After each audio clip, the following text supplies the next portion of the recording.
Fast combo to the Alabama School of Fine Arts. They'll be playing for us in a few more minutes, but while we get started, I want to thank y'all for all coming here today and for the gorgeous, beautiful day we had compared to this weekend. So I think it's all the good luck that y'all brought us here today. I'm Armin DeGeyser. I'm Executive Director of the Alabama Humanities Foundation. I do have one special announcement. Today is a unique day. Most people don't realize this, but 5 years ago, at this actual event, Governor Bob Riley officially launched the Encyclopedia of Alabama. This occasion marked the implementation of a vision from Alabama's humanities leaders. This launch was a culmination of an unprecedented cooperation on the part of cultural, educational, and government organizations all across the state. As a result, Alabama now has one of the finest online and one of the earliest interactive multimedia state encyclopedias. If you haven't seen it, haven't used it, please be sure to do so. 5 years later, we have some great statistics that show and confirm the value of this vision, that everything is what they've done over the last 5 years. To date, more than 3.5 million people from almost every country in the world, I think it's 220 countries, have visited this website. These visitors have generated over 7.5 million page views in search of information about Alabama, its culture, and its history.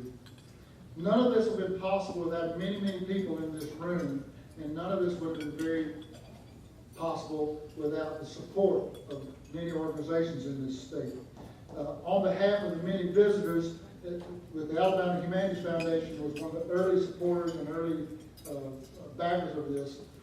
I thought it was very important for us to recognize that. At this time, I'd like the staff from the Encyclopedia of Alabama to stand. Let's all recognize for 5 great years.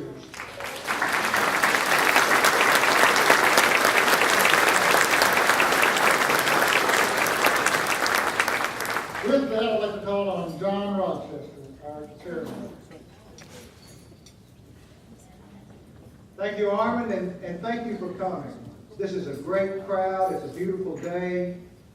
And all of you that support humanities, we can't express our appreciation to you enough. We have many of our grantor's here, many of our grantees here, many that support us through your contributions, through your memberships, and just through your educational work that you do to let people know about humanities in Alabama. As you can see, humanities in Alabama is alive and well, and we appreciate you. Before we start, I'm going to ask you to do a couple of things. One is to remember, if you have a cell phone or a pager, if you would turn those to silent or turn them off or do something with them, then it's really unpleasant when it goes off. Not for me, but for other people. And number 2 is there's a pink slip on the table somewhere. And if you would put your information on there, your name and address and email and all that, but mainly you want to put your credit card number. I think that's why they're there. They didn't tell me that. They just put on my notes to make sure that I talked about that pink slip and to put your information. At the end of this, somebody will gather those up and we'll take them and do whatever they do with them. I don't know. But anyway, you'll do that. That would be great. Now I want to introduce the head table to you. To my left is Luana Bradford. Luana, she's a vice president at Regions and also on our board. Mr. Clyde Anderson with Books A Million. You'll hear more about him and Books A Million in a few moments. Mr. Winston Groom, our speaker for the day and noted author, and you'll hear a lot more about him also. Far right, Armin DeGeyser, our executive director. Sally Greenhaw, who has been a big supporter and the widow of Wayne Greenhaw. Don Noble. Don's receiving an award this year. You'll hear more about him in just a few moments. And Mr. Bobby Horton, also an award recipient, and we're going to hear much more about Mr. Horton as well. Thank each of you for coming and being here. At this time, I'm going to ask Luana Bradford to please come and give our invitation.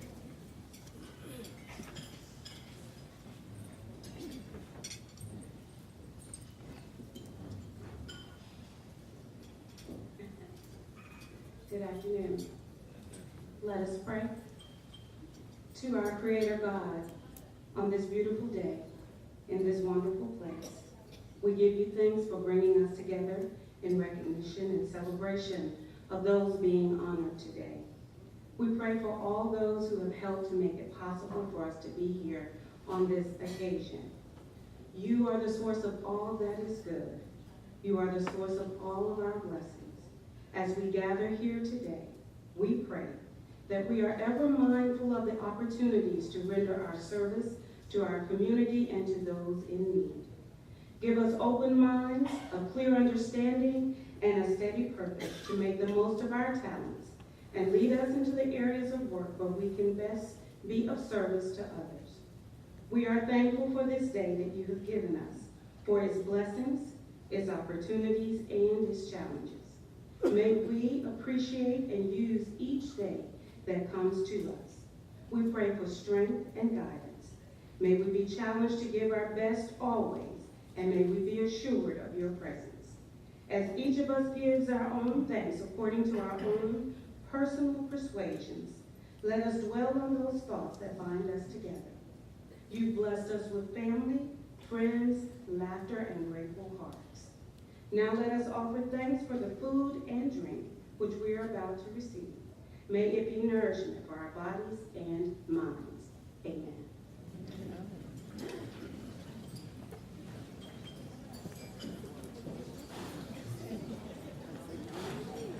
Well, I want to thank you for that thoughtful invitation. At this time, enjoy your lunch, and we'll be back.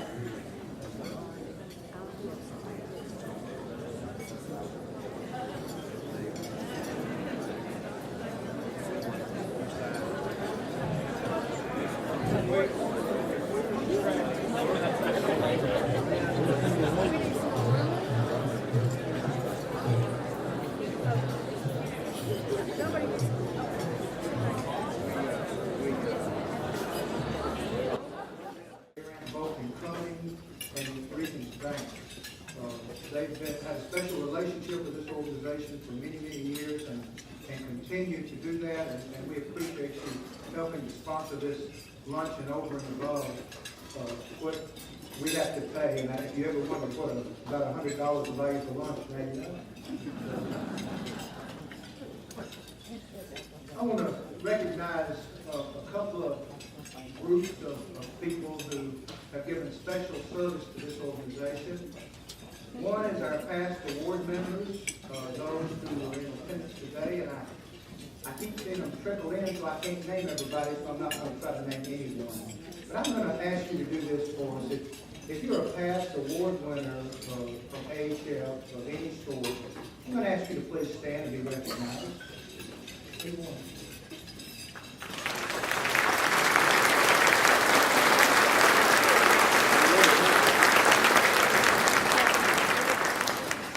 Thank you very much. As you know, the Alabama Humanities Foundation is made up of a board. We have a great board. I'm not going to say it's the best ever because we have former members in attendance, but I can tell you this. This board works together. They work for the benefit of the state, and I'm glad to have been a part of this. So I'm going to ask our current board members if you would please stand and be recognized.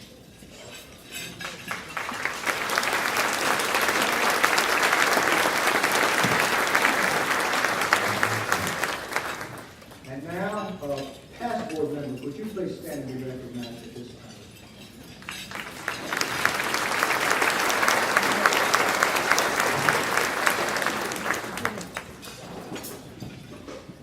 Now, just before we started the reception, we had another award ceremony downstairs for the patrons and those who received Denise Riley Memorial Scholarship Award. We have a committee that chooses 4 elementary school teachers from throughout the state, and those 4 teachers are thought to be innovators, and they're thought to be good stewards of the money that we give them to advance either history, civics, science, whatever they choose. This year we have 4 exceptional award winners, and these awards were given out. I'm going to ask each of you, as your names are called, if you would please stand to be recognized. Diane Henderson of East Lawrence Middle School, Moulton. Suhai Kennedy, Martha Gaskins Elementary School, Birmingham. She had to leave, I'm sorry. Janet Leopard, Dodge Elementary, Mobile. And Allison Wesley, Ashland Elementary School, Ashland, Alabama.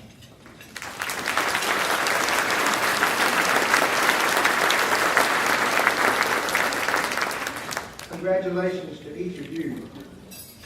Our first Humanities Award to be presented today recognizes a business or other organization which has made outstanding contributions to the humanities through support of AHF or other educational endeavors. I'm going to call on Nancy Sanford, who will make our awards presentation at this time. Nancy.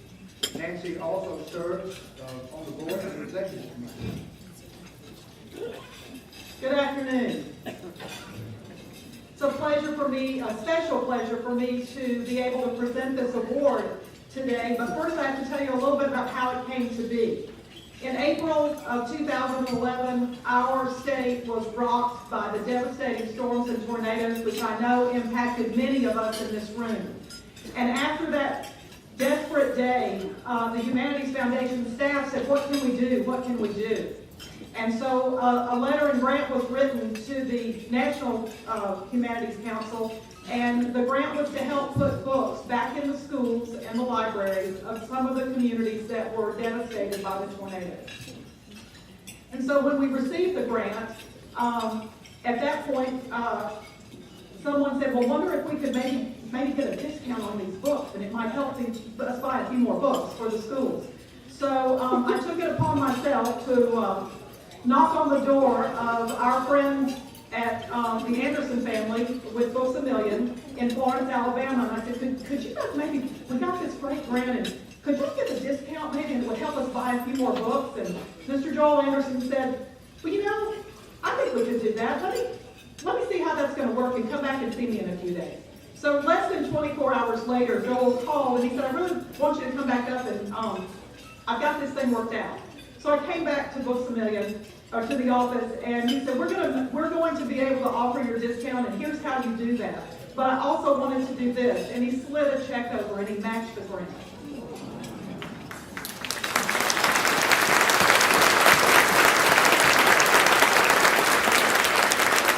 And that was really, that was an unsolicited gift, but that just said to me so much about who we are as Alabamians and what we value. And it's great to live in a state where we have these kinds of corporate partners. And I'm very proud to be from the Shoals area, which is the home of the Anderson family and Books A Million. And at this time, Clyde Anderson, who actually we let live down here for a while, is here to accept this award. So Clyde, thank you very much for being here today.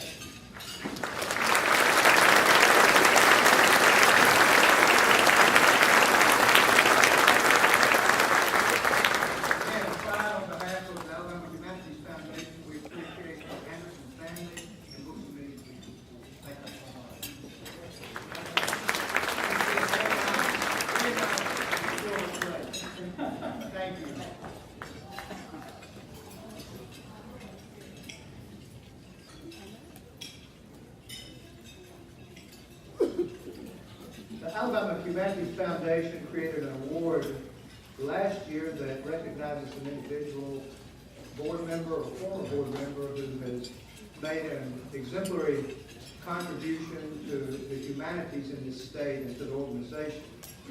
This award is the Wayne Greenhaw Award. All of you, or most of you, know that Wayne Greenhaw is a former author, political talker, bull shooter, and I know that because I sat by he and Don Noble at one of my first awards ceremonies.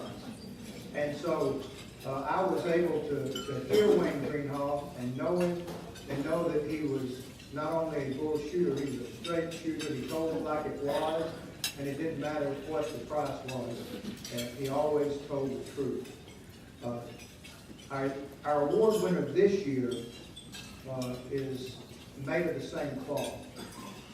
Don Noble has, I think, done as much or more to support and promote the humanities in Alabama than any other person in this room. Don, of course, is an author. You can hear him on APR. You can see him on public TV, reviewing books on Bookmark. He's been nominated for regional Emmys.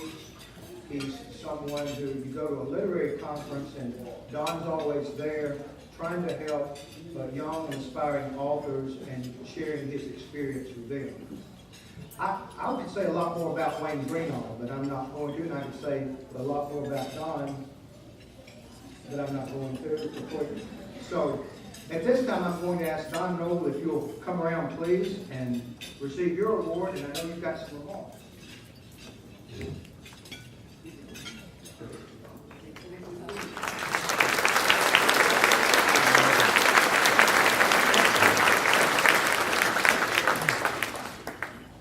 I'll start, as an English professor should, by quoting a classic of American fiction.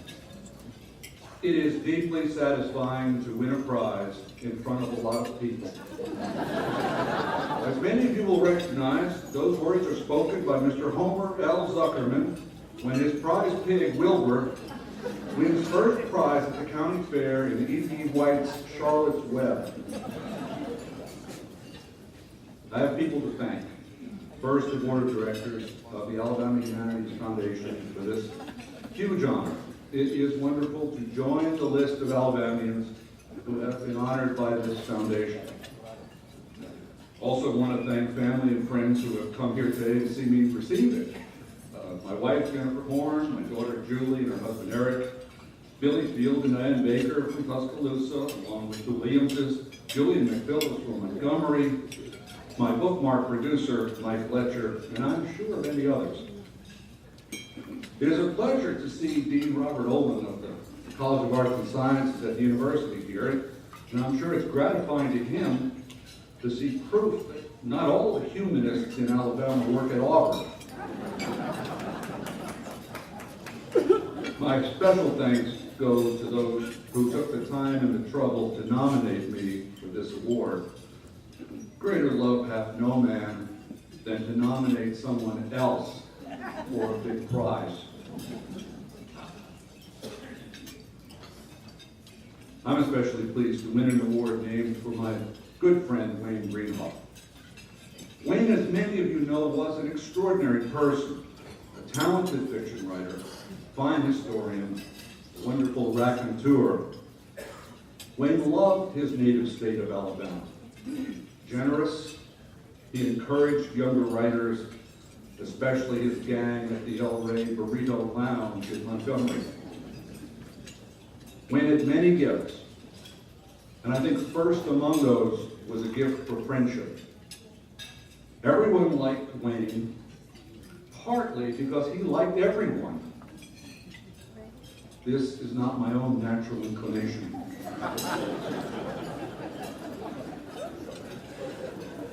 Sometimes, when Wayne and I would be sitting late in a hotel room, talking and sipping, usually after a conference or a reading, I would be fulminating about some administrator or politician. Wayne would go all Atticus Finch on me. He'd say, "Now, Don, he's a pretty good fellow once you get to know him." And he was sometimes right about that. It's good advice. I was having lunch with my friend Rick Bragg right after he had learned he had won the Harper Lee Award for Alabama's Distinguished Writer. And he said to me, "You know, Don, this award means more to me than any other, even the Pulitzer. You know why? Because it's being given by Alabamians, my own people. I feel as if I'm finally accepted." This Humanities Award means a great deal to me, but for very different reasons. I'm not an Alabamian.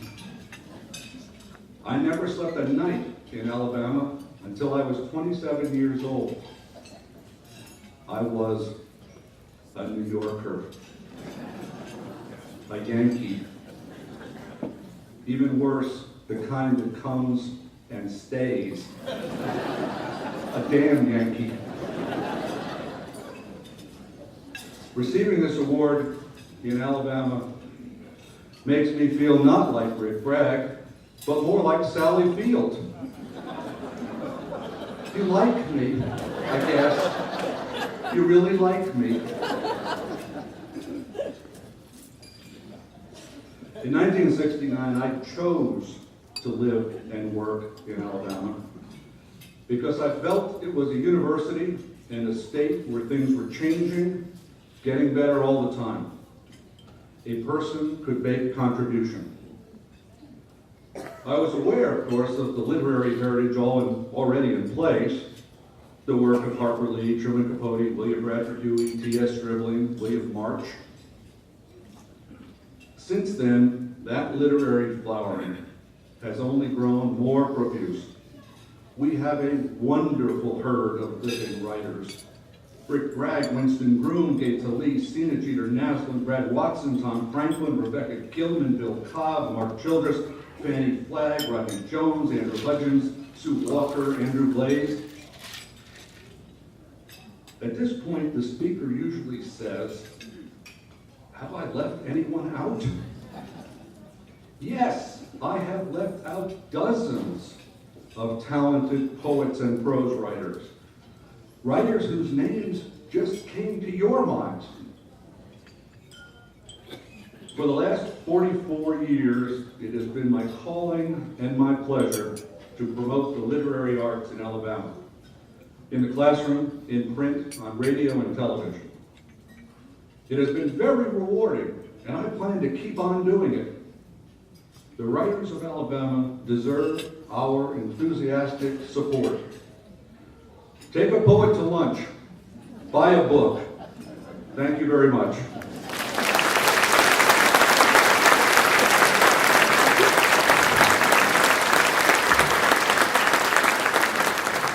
Thank you, Don.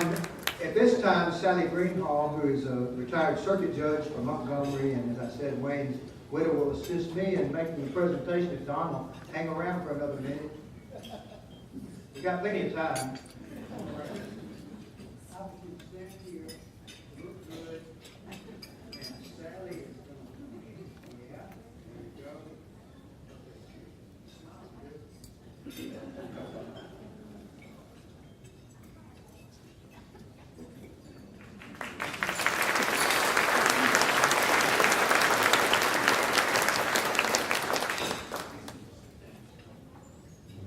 As you know, each year, the Alabama Humanities Foundation recognizes an individual whose achievements have strengthened the humanities in Alabama through scholarship, whose volunteer service in support of education and cultural activities, and public service that embodies the perspectives and values of the humanities. To introduce our honoree, I'm pleased to call on Dr. Bob Whetstone, Professor Emeritus at Birmingham Southern College, former board chairman and current AHF board member, to make our next presentation. Dr. Whetstone.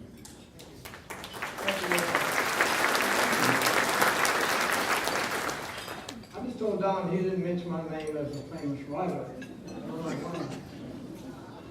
3 years ago, on the anniversary, the 10th anniversary of the 9/11 tragedy, the Alabama Humanities Foundation Awards Luncheon, where Bobby Horton retell the events of Fort McHenry that inspired Francis Scott Key's composition, The Star Spangled Banner.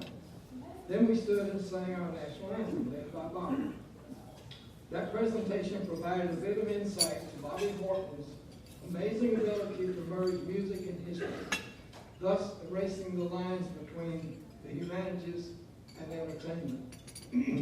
Bobby's remarkable musical talent covers the spectrum, from the hallowed concert halls to hootenannies and hoedowns. He and his 300-string partners, Jerry and Brad Ryan, who are sitting at the table with Bobby's wife, Linda, have received many awards and recognitions. Yet they are equally elite, performing with symphony orchestras and folk music festivals across the United States and Canada. I'm always amazed to hear Bobby mix bluegrass and classical music as he plays Bach on the banjo. It's a piece he calls Baroque Bell. Bobby's reputation as a storyteller, musician, is well known and legendary, especially among the riverboat passengers. He is popular with audiences of all ages, including elementary and high school students, and community organizations throughout Alabama. One word stands out in my mind as I think of Bobby Horton's character. That is generosity. He gladly shares his talents in time in many settings, including slipping a worm on his grandson Jesse's fishhook to visiting school classrooms. Once I invited Bobby to spend a day in a rural elementary school where he shares stories with students and demonstrated the many musical instruments he plays. We were both surprised when a fifth grader stood up with a guitar strapped across his shoulder and challenged Bobby to a duel. Now, I could spend a good deal more time in praising Bobby Horton, the man, but it's time to focus on the main reason he's so deserving of the Humanities Award. So let's turn to someone much more qualified to pay fitting tribute to Bobby's outstanding contributions to the humanities. So please direct your attention to the two screens. Good evening, I'm Ken Burns. I can't believe I'm not able to be with you tonight for the Alabama Humanities Foundation Award. I can think of no one more deserving, not just in the great state of Alabama, but anywhere in the Union than Bobby Horton. I was editing, and in fact finished the editing on my Civil War series in 1989, and we were moving towards finishing that series in anticipation of a national broadcast the following year in the fall of 1990. When lo and behold, a very dear friend of mine, Richard Snow, who was then editor of American Heritage magazine, sent me along a piece of music which he said in his note, I think you might be interested in. It was a guitar piece of Dixie. I had never heard this already extraordinarily beautiful song played so well, instrumental version. And it was by a man named Bobby Horton, who seemed to also have an entire hatful of other songs about the Civil War. We sort of cursed that we had not met up with him before this and pulled out the end credit music for episode 8 after the bittersweet surrender of Robert E. Lee at Appomattox, stuck in this beautiful Dixie as the end credit music. And then began a 23-year-old and counting association with Bobby Horton. There have been very, very few projects that we've worked on, and there have been about 20 since then that Bobby hasn't contributed significantly to the music. What he does is play every single instrument, overdubs things, writes his own compositions, has a sense of the musical legacy of this United States. And my work for the last 40 years has been trying to get at the heart of a very simple question. Who are we? Who are those strange and complicated people who like to call themselves Americans? What does an investigation of the past tell us about not only where we've been, but where we are and where we may be going? Music is, of course, the fastest way into the heart and soul of anybody, and Bobby is that delivery system in spades. So I'm grateful that you are honoring him. He is very deserving of this award, and I'm just sorry I can't be there to raise a glass to my dear friend, Bobby Horton. Thank you so much. Good evening. I'm Ken Burns.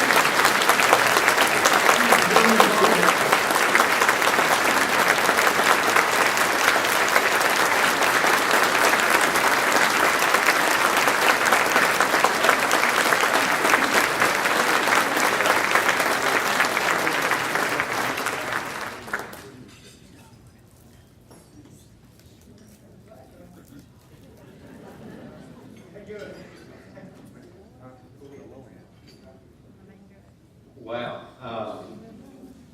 I'm almost choky here, and that doesn't happen very often. But I'd like to thank the Alabama Humanities Foundation Board.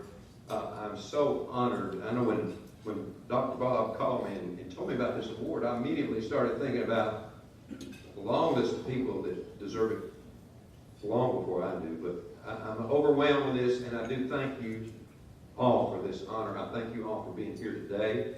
And my goodness, I want to thank Ken for his involvement. He is 23 years I've been working with him, and he is a wonderful person. And I'm truly blessed. God's blessed me all up and down the line. In fact, overly so. He worked overtime with me because my life is just magical. Starting with my childhood, I would like to thank Ed and Clara Horton, my parents, who afforded me opportunities. Anything that made me, quote, better or enhanced my horizons, and they would support me and make sure that it happened. Whether it was sports, music, drama, history, you name it, they supported me all the way. And I had to bury Pop about on August the 21st, and I wish you were here. And Mama's not able to be here today, but I want to thank them for all they did for me as a child. And speaking of childhood, Danny Evans is here. Danny is like the brother I never had. We got together in first grade and been hanging ever since. And he and I always competed against one another all the way up through school, and yet it was to push each other along. And when we would achieve something, we'd pat the other on the back. And it's just been a wonderful association. In fact, today he plays piano and I play violin every Saturday and Sunday morning before church and what have you. And we, at those times, Mozart and Beethoven and Haydn and I rolled over in their graves because we butchered them pretty good. Danny's here today, and I must mention my wife, Linda, of 41 years, best friend I have, and she's a wonderful, supportive, lifetime partner. I'm so impressed with her. I love her so much. Couldn't be here without her, and I love her to the point that I don't even know myself, truthfully. And I want to thank 3 on String. Jerry and Brad, I learned so much from them, had so many incredible times. And Andy's here too. Andy McGinnis is here as well. It's been 12 years with him on the circuit. And incredible people. I've learned from them. They're like family. We've had an incredible career. And I'm just so blessed to have that in my quiver, you know. And let's see, who else I want to thank? When you start thanking people, you say, well, you know, I shouldn't, because I've seen people here today I should thank as well. I see Jack and Bill Bug and Jack Hawkins and Janice and all these folks. I said, God, thank them too, and thank them and Yvonne and all these people. I owe so much to so many. And Al Head is here from the Alabama Arts Council. You know, we have an incredible arts council in this state that spreads it around the whole state. They're amazing, and all those folks at the Alabama Arts Council, they've been so good to me, and they're so good for Alabama. Very much like the Humanities Foundation. And I'd like to thank the National Park Service for giving me opportunities to work on films for them. It's just a fairy tale lifestyle that I do have. Let's see, who else? Well, I guess that's probably on the thanking part. I want to acknowledge the state as well. The state of Alabama that's produced people like Mr. Groom and Mr. Noble, who I'm so honored to be with today. This state has an amazing amount of magnificent musicians in every form of music you can imagine. In fact, a lot of it is originated here because this state is such a wonderful state for such things. We've got incredible writers. We have poets, dancers, the whole bit. And Alabama supports the arts. They truly do. Jerry and Brad will say the same thing. They support us. This is an amazing place. We are so blessed to live in Alabama. And I want to thank all of you for being here today. I am so honored with your presence. And I would like to leave you with the words of a philosopher who really had a strong influence on me. When I look at the life that I've had and am having at this time, I'm just so terribly lucky.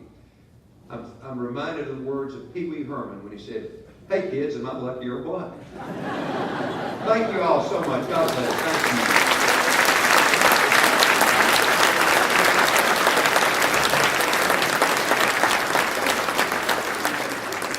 you. Now, before our featured speaker, I would like to thank Armand DeKaiser, our executive director, staff. Where, if you're out there, please stand up. They put all this together, and they did a fantastic job. Let's give them some recognition.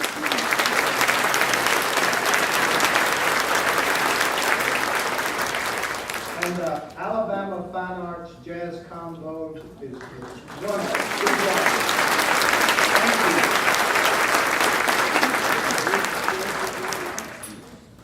Now it's time for our featured speaker. I'm going to ask Reggie Hamner, one of our board members, to come up. He and our featured speaker were fraternity brothers at the University of Alabama. Reggie was instrumental in making sure that we secured this speaker who I think everybody knows, but will enjoy hearing. Reggie.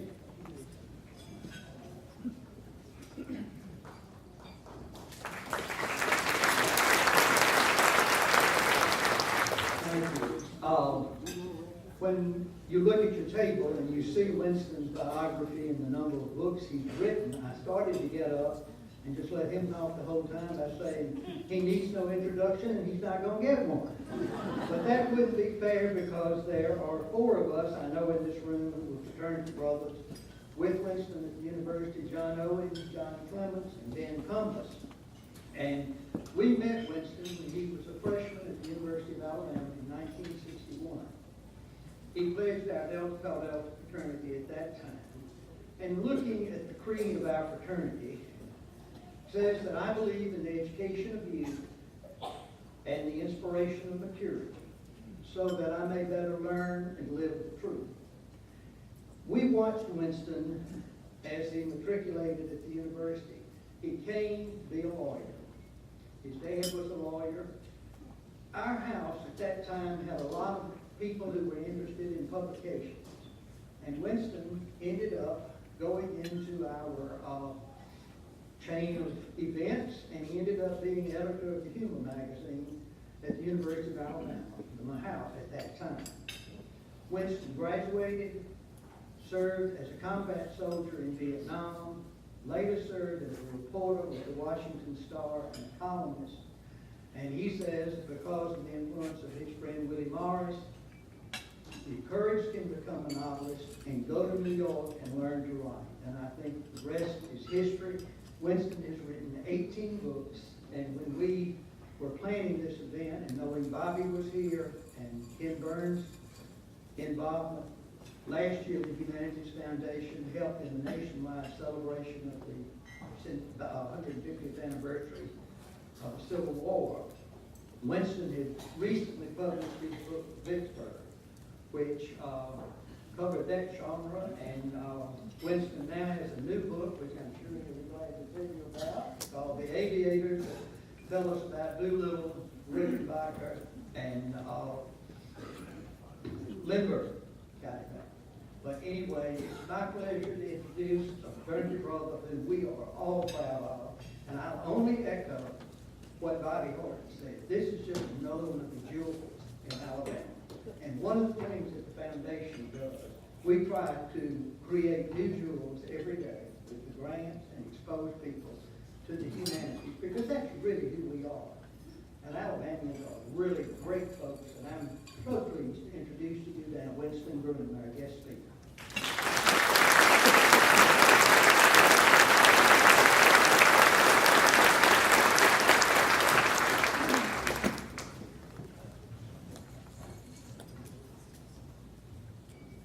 About a year ago, Mr. David Cooper of Mobile asked me if I would come and speak to a convention of port directors all over the country, gathered down in Mobile. And I said, David, what in the world would I say to a convention of port directors?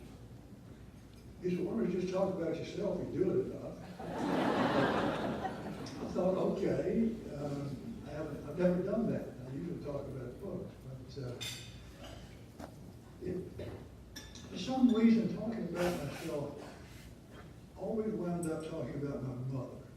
And I remember a day, and I saw her, and each of us was on the verge of a very long journey. Mine was to write a book. I had just resigned my job at the Washington Star, and her journey was that she was dying. And she told me a story that afternoon about her life. She'd gone to the University of Alabama, and she got a master's degree in English, graduated in 1929, just in time for the stock market crash. And she'd been an actress there. She studied with Dr. Hudson Strode, who at that point had a group called the Black Friars. And Black Friars put on performances, and the great football player Johnny McBrown used to hang around the Black Friars and take my mother to lunch, coffee, at the corner, drugstore, which the university has just pulled down. Don't get me started on that. But he slowly called her that she was the next Sarah Bernhardt. Sarah Bernhardt was an old 19th century actress. So she went to New York, and she didn't have a lot of money, but she got a couple of small parts in plays. She pushed a tea cart across the stage wearing a maid's costume. And I think one other role, and then the Depression hit full time, and the theaters began to go dark. And there was no money, so she went home and began to teach. And as she told it, she said, and then I met your father, and I guess I lived a humdrum life. And I said, Mom, don't Harry, all those students, and you have directed plays here at Mobile, and you acted in plays, and everything. She was consoled by that, but that was the last time I saw her. And I went on and I wrote my book. It was a novel about Vietnam, and I was there. I was a lowly lieutenant in the 4th Brigade of the 4th Infantry Division, 1st Brigade of the 4th Infantry Division. And while I was there, there was a real writer came to visit us. His name is Charles Braceman Flood. And Charlie Flood was writing a book for Harcourt Brace on the Vietnam War, and I got to be friends with him. And I remember one night, or it was almost night, it was just about dusk, and we were at the fire base, and there was a wall of a house that had been blown down. It was about 6 feet tall, and somebody had left his helmet on top of this wall, and all of a sudden the helmet flies off the wall, and everybody goes and looks at it. He got a big bullet hole all the way through it. It was a sniper. And so the next night, I don't know, it was ruined, it was no good, and they put it back on the wall, see what would happen. And sure enough, the guy shot it off again. And he kept on doing. We tried to get that guy for 2 weeks, never could find him. He waited until it was just the last rays of sunlight. So he would pull that trigger, and then it would be dark, and he went off. Well, I came back, and a lot of people asked me where I got the name Forrest Gump. I'll tell you. We flew in from Vietnam into San Francisco, and I didn't have anything but my Army uniform. And I was sure glad to be in San Francisco, and I had some money, and I rented a suite at Fairmount. And I said, I'm going to go out and find girls. Well, one thing I learned real quick was if you didn't find any girls in San Francisco wearing the uniform of a lieutenant in the United States Army, not in 1967. And so I went downtown to buy me a suit of clothes, and there was a department store there called Gump's. And I must have signed something after I got my clothes, because they had a catalog that follows me to this very day.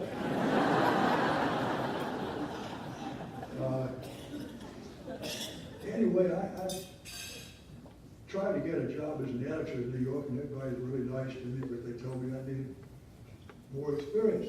Being an editor of a human magazine at the University of Alabama didn't qualify. So somebody suggested I get a job on a newspaper, and I was very lucky to get a job at the Washington Star, which is, in those days, equal rival with the Washington Post. And I arrived just about right in time for Watergate, and I was covering the federal courts at that point, and against Carl Bernstein and Bob Woodward. And I was the guy that blew the story of Watergate for the Washington Star.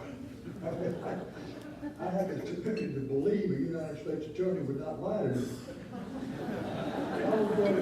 I would go into the office, and there'd be this fantastic story about Bernstein and Woodward, and the editor would ask, well, what about this? And I'd say, well, I'll check it out. So I go to see the U.S. attorney, and he denied it. So he's lying. And so my punishment was they gave me a column to write, which was the most wonderful thing you could have to a reporter.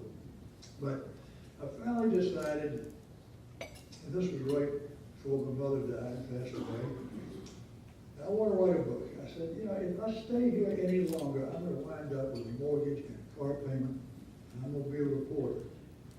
And so I resigned. And I not only resigned, but I burned all my bridges because I told them why I was resigning. And I knew that I never could come back if I failed.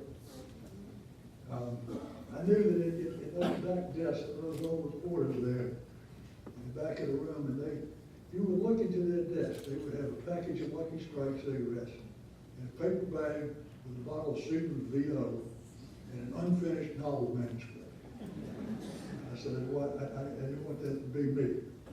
I think that's probably the greatest thing I ever did. But I had met Willie Morris. He had come to be the writer in residence there. Willie was a sight. But he suggested that I come to New York. He was actually like Washington is political town. So I actually went first to the fabled Hamptons, which weren't so fabled back then. Nobody had found them out. Now they, this was before the hedge fund people and the movie stars and so forth. It was mainly good writers, but it was a kind of glorious group. I mean, it almost had names too famous to drop. But my neighbors and companions and fellow partiers were guys like George Plimpton and Joseph Heller, who wrote Catch-22, and Kurt Vonnegut, Truman Capote. Of course, Willie was there, James Jones, who wrote From Here to Eternity, Irwin Shaw, who wrote The Young Lions and Rich Man, Poor Man, Peter Mathis. I could go on and on, but for a young writer, this was absolute heaven. Nobody really helped me with any kind of writing except Jim Jones. Once in a while, I'd show him a few pages. He wanted to see it because he was a war writer. And it just being around them made it real, and they accepted me. They knew what I was doing, and it turned out that my book wasn't very successful. I was kind of on my way, so I moved in the winters into the city in Manhattan, and I became an extra man. And all these parties that the ladies had, they had what they call salons there. There was Lally Weymouth's salon, Jan Cushing, I can't remember. But they were these very rich, divorced women who had floor-through apartments with more phones than a booking operation. They had pictures of themselves with famous people in every room, on every counter, every flat surface. And they would have these parties where everybody was expected to get up and make a speech after the meal. That was new to me. I remember some famous speeches. I remember one time Ahmet Ertegun, who was the chairman of Atlantic Records, was called on to make a speech in the home of Manoli Olympitis, who was the host. And he made a speech. Ahmet was a Turk. And of course Manoli was a Greek, and the speech was offensive to the Greek. And so a fight ensued. I was there when Lally Weymouth's party, when Norman Mailer sucked a bunch of go over doll. Things like that. It was interesting. I had, my pages are mixed up here. What are the pages? Oh, I know what I was going to talk about.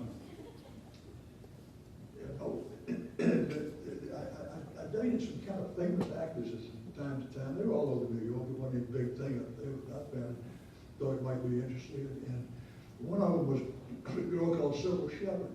And so, and I got along real well. She'd come back from Hollywood to do a play. And she was in rehearsals, and I was a member of a group called the 9 O'Clocks, and we had a party once a year on the roof of the St. Regis, a formal party. It was a dance. And so I told her, asked her if she wanted to go, told her it was a formal party. She said, yeah. She said, I'll pick you up after rehearsal. And we'll do it. I picked her up, and there she was, and she wasn't wearing a formal dress, trust me, but she looked damn good. And I'm thinking, well, should I tell her now or let her find out when we arrive at this place? I said, I better tell her now. And so I told her, the formal meets to the fore. And she said, oh, the hell with it. I said, bam, we went, and she was the head of the party. I remember the time that I found out they were going to do this movie Forrest Gump. I had gone up to a Lane's restaurant, which was a fabulous establishment, no longer there, and a reporter from the Daily News informed me that they were doing my movie, and somebody forgot to tell me because it had gone over to Warner Brothers Paramount, and they said, well, who's in it? And they said, Tom Hanks. And I thought, well, I mean, the last time I saw him, he was a cross-dresser in a TV show. And I wondered about that, but anyway, I got into a lot of trouble because a reporter reported me as having said that. I didn't meet Tom until after the movie was made. There was a big party at one of the producers' houses out in Beverly Hills, and I saw him. I apologized for that remark. He said, "Don't worry about it." He said, "I'll tell you something. We were standing alone in the garden." He said, "I'm not sure either one of us has done the other a favor here. When you writing that book and me making that movie," he said, "because," he said, I think now, this was when it was all big with the Academy Award at the time. He said, "I could play Hamlet better than Laurence Olivier. What are they going to want me to do? Do another Forrest Gump?" He said, when I get older, I'm going to one of these comedy clubs on Sunset Strip. What are they going to ask me to do? Forrest Gump. I said, "Tom, I think you might have hit on something, because the next book I write could be the Bible." What are they going to write? Forrest Gump. I didn't do that. I started writing military books. I do think that I sort of felt like I'd arrived. When I went to the Academy Awards, there was something called the Governor's Ball. The governors of the Academy, not the governor of the state. First governor I met was Gregory Peck. He said, "You created the first authentic hero in 30 years." I was just floored by this. But I sort of draw back to the last lines I wrote in Forrest Gump. I remember my mother when I wrote them. And this is the last sentence of the book. And Forrest is doing a monologue. And says, "I may be an idiot, but I always tried to do the right thing. And whatever else has happened, I guess I can look back and say I never led a humdrum life." But when that happened, I was in Nashville at some big book convention, and I had to make a talk, and I got through making my talk, and who should come up to me but Charles Wakeman Flood, Vietnam days. And he'd written a book on Ulysses Grant that way. And we renewed our relationship, friendship, I guess 30 years or more, had a drink in the bar. He said, "Say, you remember that helmet?" And I said, "What?" I said, "Oh yeah, that thing." I said, "What happened to that?" He said, "I had it." He said, the brigade moved on after you left, and nobody wanted it, so I took it home." He said, "I keep it on my desk. It's all shot full of holes like Swiss cheese." He said, "I tell people that's the helmet that I wore in Vietnam."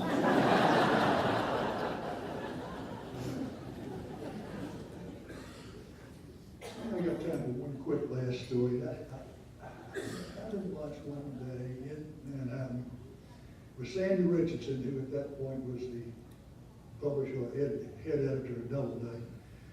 And he told me a story that was told to him by one of the great editors of all time, Sax Cumming, who was the editor of both William Faulkner and Albert Einstein.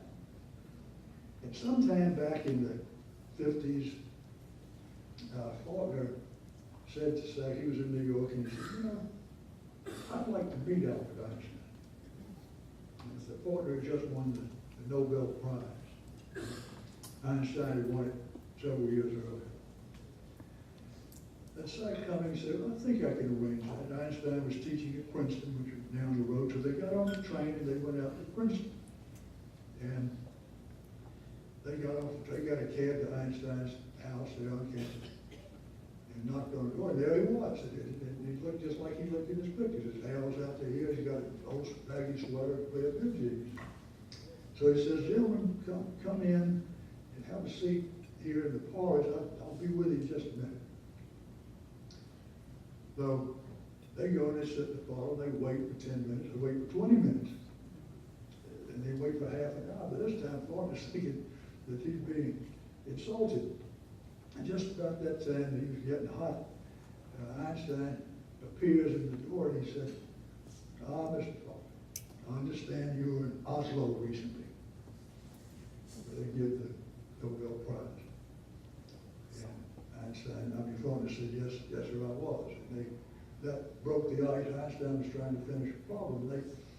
They talked for 30 minutes or so, and at last, Einstein says to Faulkner, Mr. Faulkner, I often wonder, you writers, you brilliant writers, with so many characters and so many things to write about, how do you know when you finished it that it's right?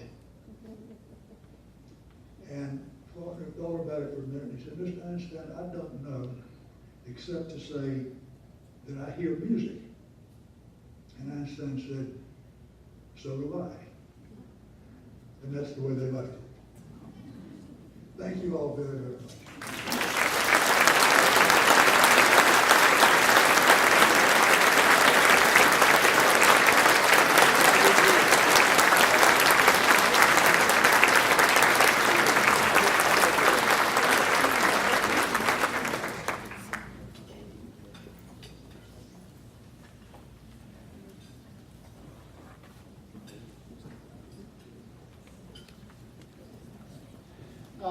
Before we break up here today, I want to remind everybody there's a couple of gifts on your table.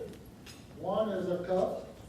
Take it back with you. You drink coffee, drink tea, drink milk, drink whatever you want. Please take it back with you. And if you like, there's a box of chocolate.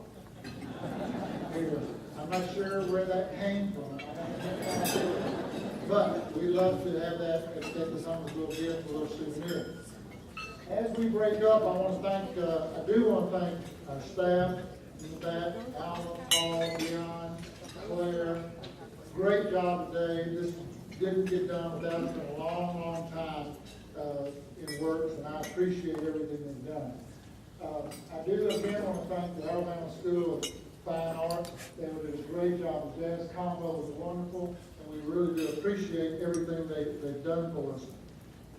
And just as an aside, the School of Fine Arts has a special guest with them visiting today, Christopher Paul Curtis, who's written The Watsons Go to Birmingham, who is sponsored by Alabama Public Television, and we're real glad they're here, and they're all over the city this week, so we're real glad for them to have them do that. If you're a patron, you have a little green ticket. There's an autographed book for you over at the side. If you have, we have a few extra books. If you want one, we'll gladly sell you what's left. And if you want to grab Mr. Groom and before he leaves, maybe he'll sign it to you. With that, I thank y'all. Enjoy it. Appreciate you coming today.